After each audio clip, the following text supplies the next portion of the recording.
ito na yung request niyo.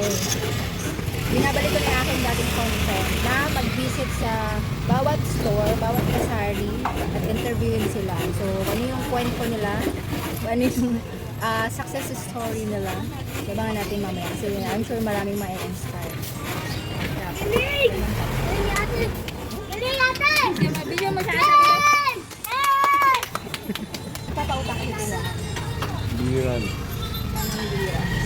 Hello mga kasari! Nandito na naman tayo sa isa na namang tindahan vlog na talagang nakaka-inspire. So sobrang late upload ito kasi alam nyo naman naging busy talaga tayo sa isang natin personal life.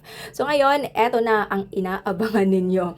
May binisita akong isang active member ng group natin, ang Sari-Saring Stories, Buhay, Tindera, Tindero, walang iba kundi si Sir Arnold Bartolo.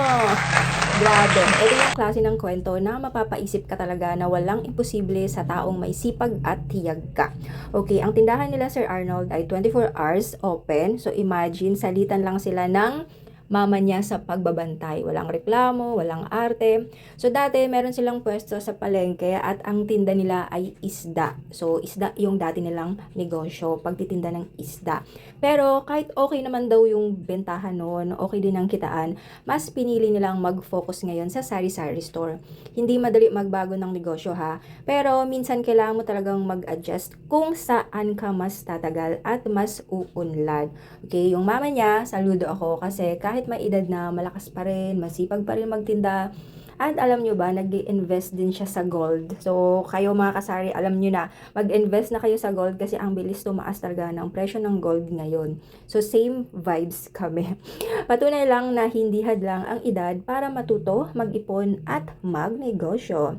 Okay, alam nyo ba mga kasari, hindi naging madali ang buhay ni Sir Arnold. Dati nangangalakal siya ng basura at hindi niya yun ikinakahiya. Kasi marangal ang anumang trabaho basta patas. Nagkaroon din siya ng malubhang aksidente dati. So inakala na hindi na siya magtatagal. Matagal siyang nasa ospital at nag-therapy pa. Pero sa tulong ng Panginoon, dasal at sa sipag, heto siya ngayon. Nakatayo, lumalaban at patuloy sa pangarap. So isa siyang patunay na kahit madapa ka, pwede ka pa rin bumangon. Okay? So magtindahan tips naman tayo in life advices. Para sa mga may tindahan dyan, mga kasari, eto lang ang masasabi ko.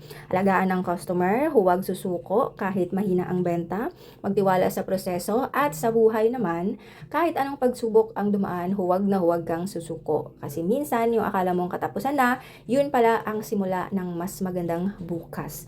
Okay? At syempre, mga kasari, si Sir Arnold Bartolo po ay binata pa. So, baka naman may nanonood dito na single, masipag at mahilig sa tindahan vibes. Baka kayo na ang itinadhana.